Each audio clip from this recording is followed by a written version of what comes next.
नमस्कार। प्रस्तुत है मुंशी प्रेमचंद जी के द्वारा लिखी हुई कहानी जीवन का शाप। कावसा जी ने पत्र निकाला और यश कमाने लगे। शाहपुर जी ने रुई की दलाली शुरू की और धन कमाने लगे।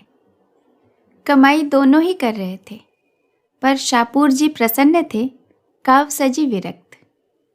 शाहपुर जी को धन के साथ सम्मान और यश आप ही आप मिलता था। कावसा जी को यश के साथ धन दूरबीन से देखने पर भी दिखाई न देता था। इसलिए शाहपुर जी के जीवन में शांति थी, सहृदयता थी, आशीर्वाद था, क्रीड़ा थी। कावसा जी के जीवन में अशांति थी, कटुता थी, निराशा थी और उदासीनता थी। धन को तुच्छ समझने की बहुत चेष्टा करते, लेकिन प्रत्यक्ष को कैसे ठुकरा देते। शाहपुर जी के घर में विराजने वाले सौजन्य और शांति के सामने उन्हें अपने घर के कलह और फूहड़पन से घृणा होती थी। मृदुभाषिणी मिसेस शाहपुर के सामने उन्हें अपनी गुलशन बानो संकीर्णता और ईर्ष्या की अवतार सी लगती थी। शाहपुर जी घर आते तो शीरीबाई मृदु हास्य से उनका स्वागत करती। वह खुद दिन भर के थके मांदे घर आते तो गुलशन अपना दुखड़ा सुनाने बैठ जाती और उनको खूब फटकारे बताती। तुम भी अपने आप को आदमी कहते हो, मैं तो तुम्हें बैल समझती हूँ। बैल बड़ा मेहनती है, गरीब है, संतोषी है माना, लेकिन उसे विवाह करने का क्या हक था।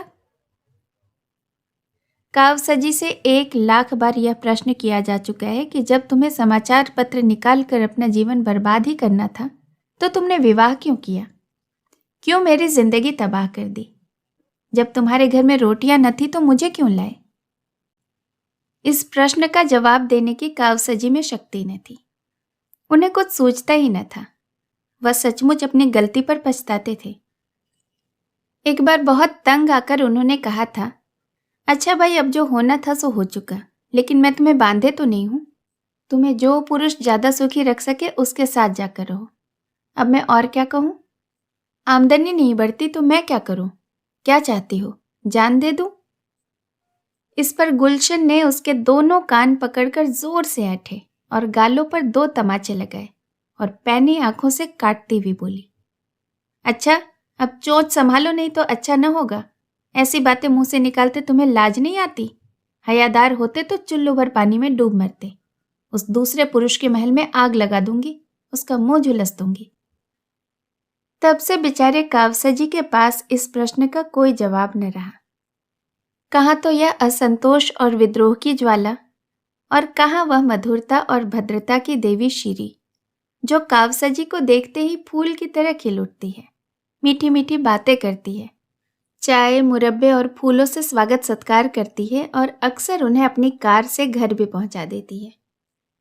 कावसा जी ने कभी मन में भी इसे स्वीकार करने का साहस नहीं किया, मगर उनके हृदय में यह लालसा छिपी हुई थी कि गुलशन की जगह शीरी होती तो उनका जीवन कितना गुलजार होता। कभी कभी गुलशन की कटुक्तियों से वह इतने दुखी हो जाते कि यमराज का आह्वान करने लगते। घर उनके लिए कैद खाने से कम जानलेवा न था और उन्हें जब अवसर मिलता सीधे शीरी के घर जाकर अपने दिल की जलन बुझा आते। एक दिन कावसा जी सवेरे गुलशन से झल्लाकर शाहपुर जी के टेरेस पर पहुंचे तो देखा शीरी बानो की आंखें लाल है और चेहरा भरभराया हुआ है, जैसे रोकर उठी हो। कावसा जी ने चिंतित होकर पूछा, आपका जी कैसा है, बुखार तो नहीं आ गया। शीरी ने दर्द भरी आंखों से देखकर रोनी आवाज में कहा, नहीं, बुखार तो नहीं है, कम से कम देह का बुखार तो नहीं है। कावसा जी इस पहेली का कुछ मतलब न समझे। शीरी ने एक क्षण मौन रहकर फिर कहा, आपको मैं अपना मित्र समझती हूँ कावसा जी, आपसे क्या छुपाऊं, मैं इस जीवन से तंग आ गई हूँ। मैंने अब तक हृदय की बात हृदय में ही रखी, लेकिन अब ऐसा मालूम होता है कि उसे बाहर न निकालूं तो मेरी हड्डियां तक जल जाएंगी। इस वक्त 8 बजे हैं, लेकिन मेरे रंगीले पिया का कहीं पता नहीं। रात को खाना खाकर वह एक मित्र से मिलने का बहाना करके घर से निकले और अभी तक लौट कर न आए। आज कोई नई बात नहीं है, इधर कई महीनों से इनकी रोज की आदत है। मैंने आज तक आपसे कभी अपना दर्द नहीं कहा, मगर उस समय भी जब मैं आपसे हंस हंस कर बातें करती थी मेरी आत्मा रोती रहती थी। कावसा जी ने निष्कपट भाव से कहा, तुमने पूछा नहीं कहाँ रह जाते हो? पूछने से क्या लोग दिल की बातें बता दिया करते हैं? तुमसे तो उन्हें कोई भेद नहीं रखना चाहिए। घर में जीना लगे तो आदमी क्या करे। मुझे तो सुनकर आश्चर्य हो रहा है। तुम जैसी देवी जिस घर में हो वह घर तो स्वर्ग है। शापूर जी को तो अपना भाग्य सराहना चाहिए। आपका यह भाव तभी तक है जब तक आपके पास धन नहीं है। आज तुम्हें कहीं से 2-4 लाख रुपए मिल जाए ना, तो तुम यूं न रहोगे। तुम्हारे ये भाव बदल जाएंगे। यही धन का सबसे बड़ा अभिशाप है। ऊपरी सुख शांति के नीचे कितनी आग है, यह तो उसी वक्त खुलता है जब ज्वालामुखी फट पड़ता है। वह समझते हैं कि धन से घर भरकर उन्होंने मेरे लिए सब कुछ कर दिया जो उनका कर्तव्य था, और अब मुझे असंतुष्ट होने का कोई कारण नहीं। यह नहीं जानते कि ऐश के ये सामान उस तहखाने में गड़े हुए पदार्थों की तरह हैं जो मृतात्मा के भोग के लिए रखे जाते थे। कावसा जी आज एक नई बात सुन रहे थे। उन्हें अब तक जीवन का जो अनुभव हुआ था वह यह था कि स्त्री अंतःकरण से विलासिनी होती है। उस पर लाख प्राण वरो, उसके लिए मर ही क्यों न मिटो, लेकिन सब व्यर्थ। वह केवल खरहरा नहीं चाहती, उससे कहीं ज्यादा दाना और घास चाहती है। लेकिन एक यह देवी है जो विलास की चीजों को तुच्छ समझती है और केवल मीठे स्नेह से प्रसन्न रहना चाहती है। उसके मन में गुदगुदी सी उठी। मिसेस शापूर ने फिर कहा, उनका यह व्यवहार मेरी बर्दाश्त से बाहर हो गया है मिस्टर कावसा जी। मेरे मन में विद्रोह की ज्वाला जल उठी है और मैं धर्मशास्त्र और मर्यादा इन सभी का आश्रय लेकर भी त्राण नहीं पाती। मन को बहुत समझाती हूँ कि क्या संसार में लाखों विधवाएं नहीं पड़ी हुई हैं, लेकिन किसी तरह चित्त नहीं शांत होता। मुझे विश्वास आता है कि वह मुझे मैदान में आने के लिए चुनौती दे रहे हैं। मैंने अब तक उनकी चुनौती नहीं ली है, लेकिन अब पानी सिर के ऊपर चढ़ गया है और मैं किसी तिनके का सहारा ढूंढे बिना नहीं रह सकती। वह जो चाहते हैं वह हो जाएगा। आप उनके मित्र हैं, आपसे बन पड़े तो उनको समझाइए। मैं इस मर्यादा की बेड़ी को अब और न पहन सकूंगी। मिस्टर कावसा जी मन में भावी सुख का एक स्वर्ग निर्माण कर रहे थे। बोले, हाँ, मैं अवश्य समझाऊंगा, यह तो मेरा धर्म है, लेकिन मुझे आशा नहीं कि मेरे समझाने का उन पर कोई असर होगा। मैं तो दरिद्र हूँ, मेरे समझाने का उनकी दृष्टि में मूल्य ही क्या। मिसेस शापूर, यूँ वह तो मेरे ऊपर बड़ी कृपा रखते हैं, लेकिन बस उनकी यही आदत मुझे नहीं पसंद है। कावसा जी, तुमने इतने दिनों बर्दाश्त किया यही आश्चर्य है। कोई दूसरी औरत तो एक दिन न सहती। थोड़ी बहुत यह आदत सभी पुरुषों में होती है, लेकिन ऐसे पुरुषों की स्त्रियां भी वैसी ही होती हैं। कर्म से न सही, मन से ही सही। मैंने तो सदैव इनको अपना इष्ट देव समझा, किंतु जब पुरुष इसका अर्थ ही न समझे तो क्या हो। मुझे तो भय है वह मन में कुछ और न सोच रहे हों। और क्या सोच सकते हैं? आप अनुमान कर सकती हैं। अच्छा, वह बात, मगर मेरा अपराध? शेर और मेमने वाली कथा आपने नहीं सुनी? मिसेस शापूर एकाएक चुप हो गई। सामने से शापूर जी की कार आती दिखाई दी। उन्होंने कावसा जी को ताकीद और विनय भरी आंखों से देखा और दूसरे द्वार के कमरे से निकलकर अंदर चली गई। मिस्टर शापूर लाल आंखें किए कार से उतरे और मुस्कुराकर कावसा जी से हाथ मिलाया। स्त्री की आंखें भी लाल थी, पति की आंखें भी लाल, एक रुदन से, दूसरी रात की खुमारी से। शापूर जी ने हैट उतारकर खूंटी पर लटकाते हुए कहा, क्षमा कीजिएगा, मैं रात को एक मित्र के घर सो गया था। दावत थी, खाने में देर हुआ तो मैंने सोचा अब कौन घर जाए। कावसा जी ने व्यंग मुस्कान के साथ कहा, किसके यहाँ दावत थी? मेरे रिपोर्टर ने तो कोई खबर नहीं दी। जरा मुझे नोट तो करा दीजिए। उन्होंने जेब से नोटबुक निकाली। शापूर जी ने सतर्क होकर कहा, ऐसी कोई बड़ी दावत नहीं थी, 2-4 मित्रों का प्रीति भोज था। फिर भी समाचार तो जानना चाहिए। जिस प्रीति भोज में आप जैसे प्रतिष्ठित लोग शरीक हों, वह साधारण बात तो नहीं हो सकती। क्या नाम है मेजबान साहब का? आप चौंकेंगे तो नहीं? बताइए तो। मिस गौहर। मिस गौहर? जी हाँ। आप चौंके क्यों? क्या आप इससे तस्लीम नहीं करते कि दिन भर पाई आने पाई से सिर मारने के बाद कुछ मनोरंजन करने का भी अधिकार है? नहीं तो जीवन भार हो जाए। मैं इसे नहीं मानता। क्यों? इसीलिए कि मैं इस मनोरंजन को अपनी ब्याहता स्त्री के प्रति अन्याय समझता हूं। शाहपुर जी नकली हंसी हंसे। यही दकियानूसी बात। आपको मालूम होना चाहिए, आज का समय ऐसा कोई बंधन स्वीकार नहीं करता। और मेरा ख्याल है कि कम से कम इस विषय में आज का समाज एक पीढ़ी पहले के समाज से कहीं अधिक परिष्कृत है। अब देवियों का यह अधिकार स्वीकार किया जाने लगा है। यानी देवियां पुरुषों पर हुकूमत कर सकती हैं, उसी तरह जैसे पुरुष देवियों पर हुकूमत कर सकते हैं।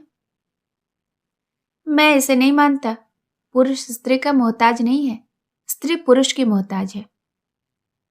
कावसा जी, आपका आशय यही तो है कि स्त्री अपने भरण पोषण के लिए पुरुष पर अवलंबित है। शाहपुर जी, अगर आप इन्हें इन्हीं शब्दों में कहना चाहते हो तो मुझे कोई आपत्ति नहीं, मगर अधिकार की बागडोर जैसे राजनीति में, वैसे ही समाज नीति में धन बल के हाथ में रही है और रहेगी। कावसा जी, अगर दैव योग से धनोपार्जन का काम स्त्री कर रही हो और पुरुष कोई काम न मिलने के कारण घर बैठा हो, तो स्त्री को अधिकार है कि वो अपना मनोरंजन चाहे जिस तरह करे। मैं स्त्री को यह अधिकार नहीं दे सकता। यह आपका अन्याय है। बिल्कुल नहीं। स्त्री पर प्रकृति ने ऐसे बंधन लगा दिए हैं कि वह जितना भी चाहे पुरुषों की भांति स्वच्छंद नहीं रह सकती और न पशु बल में पुरुष का मुकाबला ही कर सकती। हाँ, गृहिणी का पद त्याग कर या अप्राकृतिक जीवन का आश्रय लेकर वह सब कुछ कर सकती है। आप लोग उसे मजबूर कर रहे हैं कि अप्राकृतिक जीवन का वह आश्रय ले। शाहपुर जी, मैं ऐसे समय की कल्पना ही नहीं कर सकता जब पुरुषों का आधिपत्य स्वीकार करने वाला औरतों का काल पड़ जाए। कानून और सभ्यता को मैं नहीं जानता। पुरुषों ने स्त्रियों पर हमेशा राज किया है और करेंगे। सहसा कावसा जी ने पहलू बदला। इतनी थोड़ी सी देर में ही वह अच्छे खासे कूटनीति चतुर हो गए थे। शाहपुर जी को प्रशंसा सूचक आंखों से देखकर बोले, तो आप और हम दोनों के विचार एक ही हैं। मैं आपकी परीक्षा ले रहा था।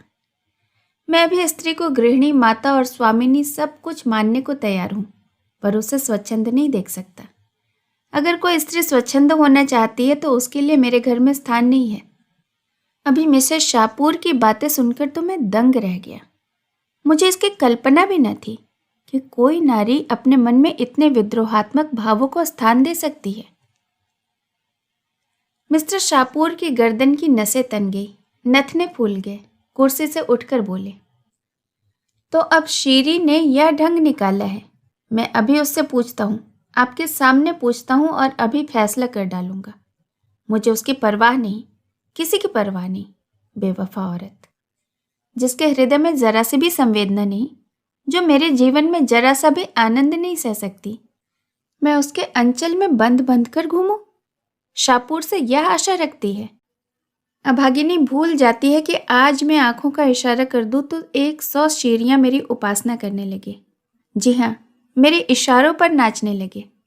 मैंने इसके लिए जो कुछ किया बहुत कम पुरुष अपनी स्त्री के लिए करते हैं। मैंने उन्हें ख्याल आ गया कि वह जरूरत से ज्यादा बहके जा रहे हैं। शीरी के प्रेम में सेवाएं याद आई। रुक कर बोले, लेकिन मेरा ख्याल है कि वह अब भी समझ से काम ले सकती है। मैं उसका दिल नहीं दुखाना चाहता। मैं यह भी जानता हूं कि वह ज्यादा से ज्यादा जो कर सकती है वह शिकायत है। इसके आगे बढ़ने की हिमाकत वह नहीं कर सकती। औरतों को मना लेना मुश्किल नहीं है, कम से कम मुझे तो यही तजुर्बा है। कावसजी ने खंडन किया, मेरा तजुर्बा तो कुछ और ही है। हो सकता है, मगर आपके पास खाली बातें हैं, मेरे पास तो लक्ष्मी का आशीर्वाद है। जब मन में विद्रोह के भाव जम गए तो लक्ष्मी के टाले भी नहीं टल सकते। शाहपुर जी ने विचार पूर्वक भाव से कहा, शायद आपका विचार ठीक ही है। कई दिन के बाद कावसजी की शीरी से पार्क में मुलाकात हुई। वह इसी अवसर की खोज में थे। उनका स्वर्ग तैयार हो चुका था, लेकिन उसमें शीरी को प्रतिष्ठित करने की कसर थी। उस शुभ दिन की कल्पना में वह पागल से हो रहे थे। गुलशन को उन्होंने मैके भेज क्या दिया वह रूठ कर चली गई थी। जब शीरी उनकी दरिद्रता का स्वागत कर रही थी तो गुलशन की खुशामद क्यों की जाए। लपक कर शीरी से हाथ मिलाया और बोले, आप खूब मिली, मैं आज ही आने वाला था। शीरी ने गिला करते हुए कहा, आपकी राह देखते देखते आंखें थक गई। आप भी ज़बानी हमदर्दी ही करना जानते हैं। आपको क्या खबर, इन कई दिनों में मेरी आंखों से कितने आंसू बहे हैं। कावसजी ने शीरी बानो की उत्कंठापूर्ण मुद्रा देखी, जो बहुमूल्य रेशमी साड़ी की आब से और भी दमक उठी थी, और उनका हृदय अंदर से बैठता हुआ जान पड़ा। उस छात्र की सी दशा हुई जो आज अंतिम परीक्षा पास कर चुका है और जीवन का प्रश्न उसके सामने अपने भयंकर रूप में खड़ा हो। काश वह कुछ दिन और परीक्षाओं की भूल भुलैया में जीवन के स्वप्नों का आनंद ले सकता। आज स्वप्न के सामने यह सत्य कितना डरावना था। अभी तक कावसजी ने मधुमक्खी का शहद ही चखा था। इस समय वह उनके मुंह पर मंडरा रही थी और वह डर रहे थे कि यह कहीं डंक न मार बैठे। दबी हुई आवाज में बोले, मुझे यह सुनकर बड़ा दुख हुआ। मैंने तो शाहपुर को बहुत समझाया था। शीरी ने उनका हाथ पकड़कर एक बेंच पर बिठा दिया और बोली, उन पर अब समझाने बुझाने का कोई असर न होगा, और मुझे ही क्या गरज पड़ी है कि मैं उनके पांव सहलाती रहूं। आज मैंने निश्चय कर लिया है, अब मैं उस घर में लौटकर न जाऊंगी। अगर उन्हें अदालत में जलील होने का शौक है तो मुझ पर दावा करें, मैं तैयार हूं। मैं जिसके साथ नहीं रहना चाहती उसके साथ रहने के लिए ईश्वर भी मुझे मजबूर नहीं कर सकता। अदालत क्या कर सकती है? अगर तुम मुझे आश्रय दे सकते हो तो मैं तुम्हारी बनकर रहूंगी, तब तक तुम मेरे पास रहोगे। अगर तुम में इतना आत्मबल नहीं है तो मेरे लिए दूसरे द्वार खुल जाएंगे। अब साफ साफ बतलाओ, क्या वह तुम्हारी सहानुभूति जुबानी थी? कावसजी ने कलेजा मजबूत करके कहा, नहीं नहीं शीरी, खुदा जानता है मुझे तुमसे कितना प्रेम है। तुम्हारे लिए मेरे हृदय में स्थान है। मगर गुलशन को क्या करोगे? उसे तलाक दे दूंगा। हाँ, यही मैं भी चाहती हूँ, तो मैं तुम्हारे साथ चलूंगी, अभी इसी दम। शाहपुर से अब मेरा कोई संबंध नहीं है। कावसजी को अपने दिल में कंपन का अनुभव हुआ।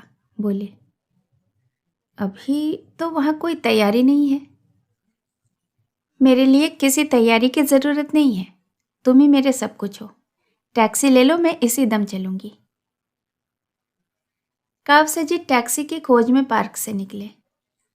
वह एकांत में विचार करने के लिए थोड़ा सा समय चाहते थे। इस बहाने से उन्हें समय मिल गया। उन पर अब जवानी का वह नशा न था जो विवेक की आंखों पर छाकर बहुधा हमें गड्ढे में गिरा देता है। अगर कुछ नशा था तो वह अब तक हिरन हो चुका था। वह किस फंदे में गला डाल रहे हैं वह खूब समझते थे। शाहपुर जी उन्हें मिट्टी में मिला देने के लिए पूरा जोर लगाएंगे, यह भी उन्हें मालूम था। गुलशन उन्हें सारी दुनिया में बदनाम कर देगी, यह भी वह जानते थे। ये सब विपत्तियां झेलने को वह तैयार थे। शाहपुर की जबान बंद करने के लिए उनके पास काफी दलीलें थीं। गुलशन को भी स्त्री समाज में अपमानित करने का उनके पास काफी मसाला था। डर था तो यह कि शीरी का यह प्रेम टिक सकेगा या नहीं।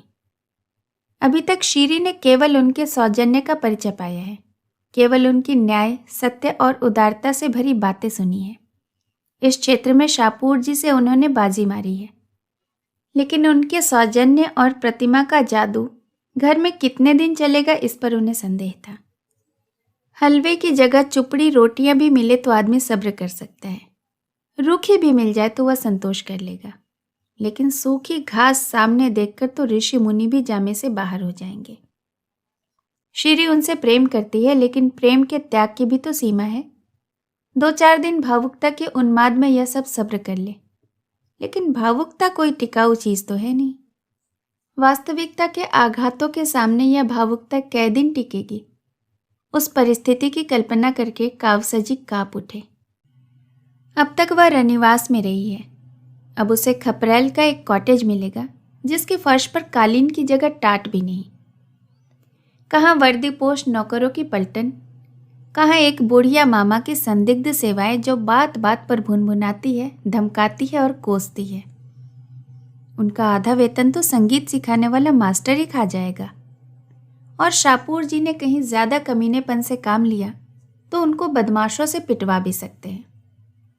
पिटने से वह नहीं डरते, यह तो उनकी फतेह होगी, लेकिन शेरी की भोग लालसा पर कैसे विजय पाए? बुढ़िया मामा जब मुंह लटकाए आकर उसके सामने रोटियां और सालन परोस देगी, तब शेरी के मुख पर कैसी विदग्ध विरक्ति छा जाएगी। कहीं वह खड़ी होकर उनको और अपनी किस्मत को कोसने न लगे। नहीं, अभाव की पूर्ति सौजन्य से नहीं हो सकती। शेरी का वह रूप कितना विकराल होगा। सहसा एक कार सामने से आती दिखाई दी। कावसजी ने देखा कि शापूर जी बैठे हुए थे। उन्होंने हाथ उठाकर कार को रुकवा लिया और पीछे दौड़ते हुए जाकर शापूर जी से बोले, आप कहाँ जा रहे हैं? यूं ही जरा घूमने निकला था। शीरी बानो पार्क में है, उन्हें भी लेते जाइए। वह तो मुझसे लड़कर आई है कि अब इस घर में कदम न रखूंगी। और आप सैर करने जा रहे हैं? तो आप क्या चाहते हैं कि बैठकर रोऊं? वह बहुत रो रही हैं। सच? हाँ, बहुत रो रही है। तो शायद उसकी बुद्धि जाग रही है। तुम इस समय उन्हें मना लो तो वह सहर्ष तुम्हारे साथ चली जाए। मैं परीक्षा करना चाहता हूं कि वह बिना मनाए मानती है या नहीं। मैं बड़े असमंजस में पड़ा हुआ हूं, मुझ पर दया करो, मैं तुम्हारे पैरों पड़ता हूं। जीवन में जो थोड़ा सा आनंद है उसे मनावन के नाट्य में नहीं छोड़ना चाहता। कार चल पड़ी और कावसजी कर्तव्य भ्रष्ट से वहीं खड़े रह गए। देर हो रही थी, सोचा कहीं शेरी यह न समझ ले कि मैंने भी उसके साथ दगा किया, लेकिन जाऊं भी तो क्यों कर? अपने संपादकीय कुटीर में उस देवी को प्रतिष्ठित करने की कल्पना ही उन्हें हास्यपद लगी। वहां के लिए तो गुलशन ही उपयुक्त है। कुड़ती है, कठोर बातें कहती है, रोती है, लेकिन वक्त से भोजन तो देती है, फटे हुए कपड़ों को रफू तो कर देती है। कोई मेहमान आ जाता है तो कितने प्रसन्न मुख से उसका आदर सत्कार करती है, मानो उसके मन में आनंद ही आनंद है। कोई छोटी सी चीज भी दे दे तो कितना फूल उठती है। थोड़ी सी तारीफ करके चाहे उससे गुलामी ही करवा लो। अब उन्हें अपनी जरा जरा सी बात पर झुंझला पड़ना, उसकी सीधी सी बातों का टेढ़ा जवाब देना विकल करने लगा। उस दिन उसने यही तो कहा था कि उसकी छोटी बहन की सालगिरह पर कोई उपहार भेजना चाहिए। इसमें बरस पड़ने वाली कौन सी बात थी?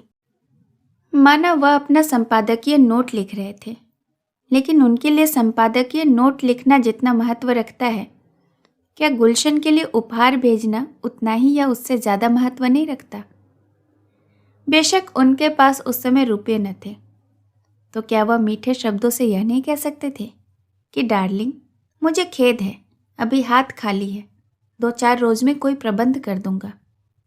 यह जवाब सुनकर वह चुप हो जाती, और अगर कुछ भुनभुनाई लेती तो उनका क्या बिगड़ जाता। अपनी टिप्पणियों में वह कितनी शिष्टता का व्यवहार करते हैं।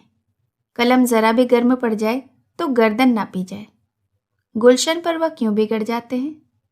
इसीलिए कि वह उनके अधीन है और उन्हें रूठ जाने के सिवाय कोई और दंड नहीं दे सकती। कितनी नीच कायरता है कि हम सबलों के सामने दुम हिलाएं और जो हमारे लिए अपने जीवन का बलिदान कर रही है उसे काटने दौड़ें। सहसा एक तांगा आता हुआ दिखाई दिया और सामने ही उस पर से एक स्त्री उतरकर उनकी ओर चली। अरे, यह तो गुलशन है। उन्होंने आतुरता से आगे बढ़कर उसे गले लगा लिया और बोले, तुम इस वक्त कहाँ से आई? मैं अभी अभी तुम्हारा ही ख्याल कर रहा था। गुलशन ने गदगद कंठ से कहा, तुम्हारे ही पास आ रही थी। शाम को बरामदे में बैठी तुम्हारा लेख पढ़ रही थी। न जाने कब झपकी आ गई और मैंने एक बुरा सपना देखा। मारे डर के मेरी नींद खुल गई और तुमसे मिलने के लिए चल पड़ी। इस वक्त यहाँ कैसे खड़े हो? कोई दुर्घटना तो नहीं हो गई? रास्ते भर मेरा कलेजा धड़क रहा था। कावसजी ने आश्वासन देते हुए कहा, मैं तो बहुत अच्छी तरह से हूं। तुमने क्या स्वप्न देखा?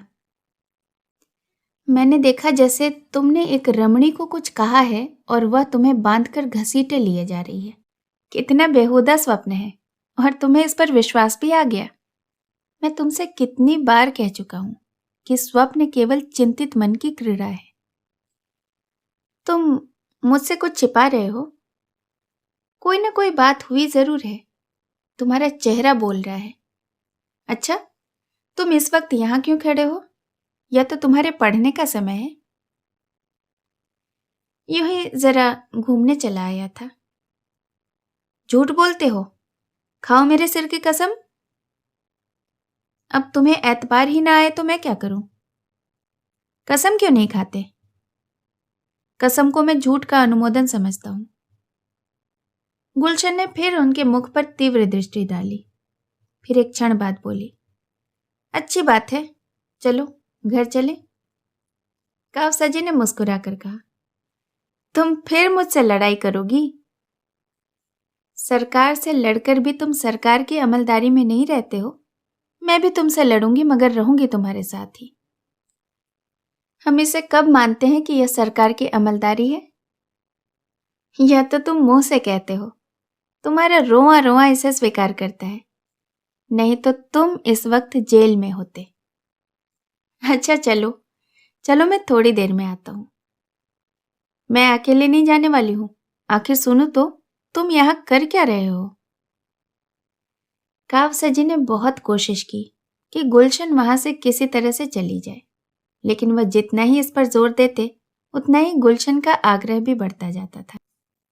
आखिर मजबूर होकर कावसजी को शीरी और शापूर के झगड़े का वृतांत कहना ही पड़ा। यद्यपि इस नाटक में उनका अपना जो भाग था उसे उन्होंने बड़ी होशियारी से छिपा देने की चेष्टा की। गुलशन ने विचार करके कहा, तो तुम्हें भी यह सनक सवार हुई? कावसजी ने तुरंत प्रतिवाद किया, कैसे सनक? मैंने क्या किया? अब यह तो इंसानियत नहीं है कि एक मित्र की स्त्री मेरे से सहायता मांगे और मैं बगले झांकने लगूं।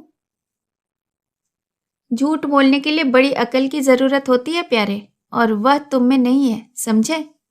चुपके से जाकर श्री बानू को सलाम करो और कहो कि आराम से अपने घर में बैठे। सुख कभी संपूर्ण नहीं मिलता। विधि इतना घोर पश्चाताप नहीं कर सकता। गुलाब में कांटे होते ही हैं।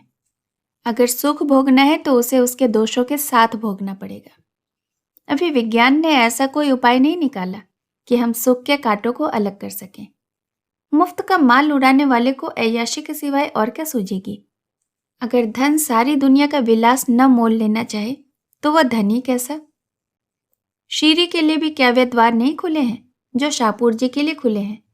उससे कहो शापूर के घर में रहे, उसके धन को भोगे और भूल जाए कि वह शापूर की स्त्री है, उसी तरह जैसे शापूर भूल गया है कि वह शीरी का पति है। जलना और कूड़ना छोड़कर विलास का आनंद लूटे। उसका धन एक से एक रूपवान विद्वान नवयुवकों को खींच कर लाएगा। तुमने ही मुझसे कहा था ना कि एक जमाने में फ्रांस में धनवान विलासिनी महिलाओं का समाज पर आधिपत्य था। उनके पति सब कुछ देखते थे और मुंह खोलने का साहस न करते थे। और मुंह क्या खोलते, वे खुद इसी धुन में मस्त थे। यही धन का प्रसाद है। तुमसे न बने तो चलो मैं चलूं, मैं शीरी को समझा दूं। अय्याश मर्द की स्त्री अगर अय्याश न हो तो यह उसकी कायरता है, लतखोरपन है। कावसजी ने चकित होकर कहा, लेकिन तुम भी तो धन की उपासक हो। गुलशन ने शर्मिंदा होकर कहा, यही तो जीवन का अभिशाप है। हम उसी चीज की ओर लपकते हैं जिसमें हमारा अमंगल है, सत्यानाश है। मैं बहुत दिन पापा के इलाके में रही हूँ। चारों तरफ किसान और मजदूर रहते थे। बेचारे दिन भर पसीना बहाते थे, शाम को घर जाते थे। अय्याशी और बदमाशी का कहीं नाम भी न था। और यहाँ शहर में देखती हूँ कि सभी बड़े घरों में यही रोना है। सब के सब हथकंडों से पैसे कमाते हैं और अस्वाभाविक जीवन बिताते हैं। आज तुम्हें भी कहीं से धन मिल जाए तो तुम भी शापूर बन जाओगे निश्चय ही। तब शायद तुम भी अपने ही बताए हुए मार्ग पर चलोगी। क्यों?